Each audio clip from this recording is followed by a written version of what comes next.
I'm proud to introduce our speaker, Colonel Retired Doug Cochran, a fellow nomad who commanded the 58th Fighter Squadron during and after the Khobar Towers attack. You'll hear his personal account of the tragedy 20 years ago as we remember our wing heritage and pay tribute to those airmen who are gone but not forgotten. Ladies and gentlemen, Colonel Cochran.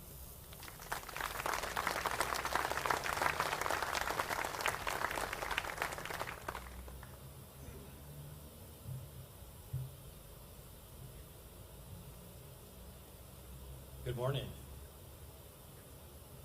To the families, it's so wonderful to see you all again. Distinguished guests, fellow warriors, past and present, friends and neighbors, welcome. It is indeed an honor to share this time of remembrance with you.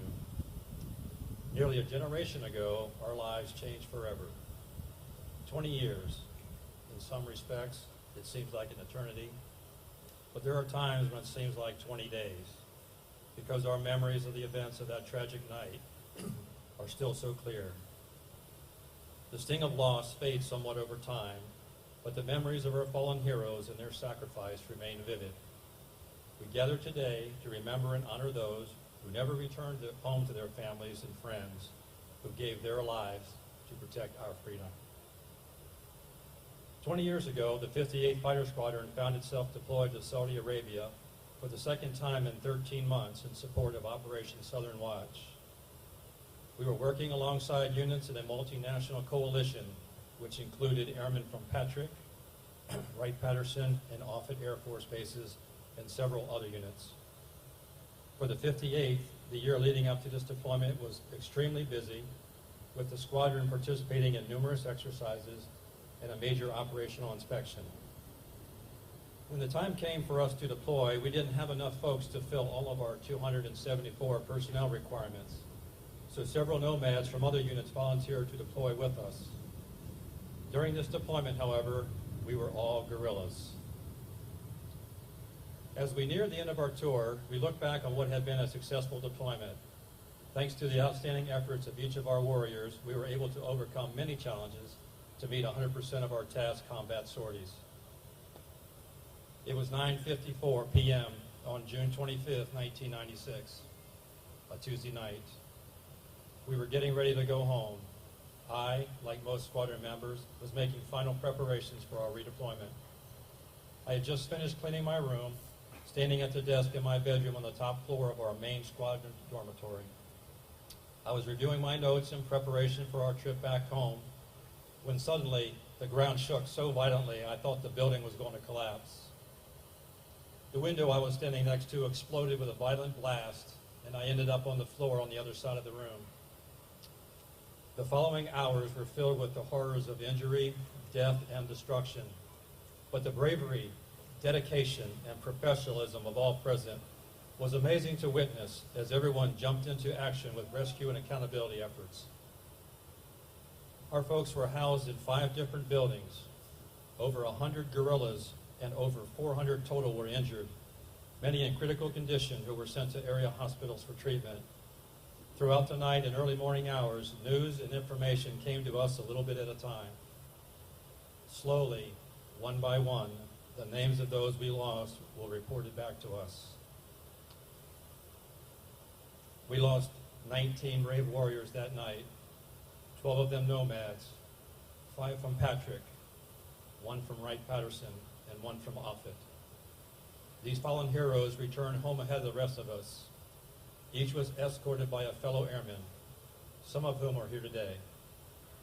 Their returns were solemn and lonesome, but a high military honor, and there was no shortage of volunteers. The guerrillas were adamant that they did not want to cower to terrorists, and we redeployed on schedule. Watching the actions of our professionals filled me with such pride. Pride that momentarily masked, but did not take away the anger and the grief that gripped me, that gripped all of us. Upon our return, we were embraced with tremendous support from all of Team Eglin in the local communities. Cards and letters of condolence and support poured in from all over the country.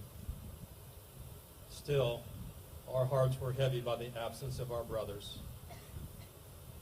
Since losing our comrades, husbands, sons, father, brothers, fiancé, and friends, there has been pain and heartache. But by supporting each other, we've experienced healing. We have carried on, just as they would have expected us to do. We've done our best to support our troops and their families, our communities, and our country. In that way, we honor the sacrifice of these incredible patriots.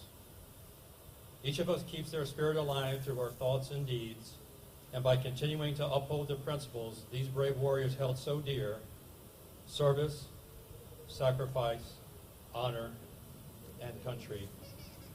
Let us continue that work. As President Lincoln said many years ago, that from these honored dead, we take increased devotion to that cause for which they gave the last full measure of devotion. Our fallen comrades continue to watch over us.